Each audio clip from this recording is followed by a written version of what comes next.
завязать цветную саламан, который является символом чистоты побуждений, знаком открытости и сопричастности судьбе нашей Родины.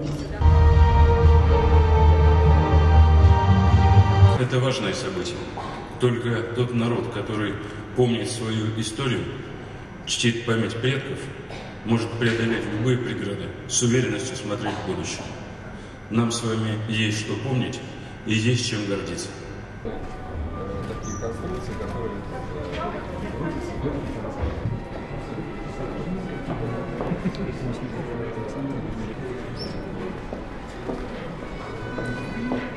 Вообще, знаете, Россия – это страна чудес, потому как никто год назад в это чудо поверить не мог. Вообще, никто же себе представить не мог, что через год в Якутии появится вот это вот совершенно фантастическое сооружение, вот с этой фантастической начинкой. Это у нас на самом деле такая невероятная несколько вещей, и она вот вдруг совершенно неожиданным образом реализовалась здесь, в Якутске. Это на самом деле очень здорово. Мало этого, я могу сказать такую небольшую тайну. Дело в том, что здесь на самом деле больше материалов, чем в самой Москве. Вот так, ну, так вот получилось. Потому что здесь история доходит до сегодняшнего дня. В московской экспозиции этого пока нет.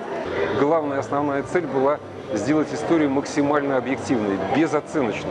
Здесь нет хороших и плохих, там, маленьких и великих. Здесь есть просто история вот с первого дня возникновения государства до сегодняшнего дня.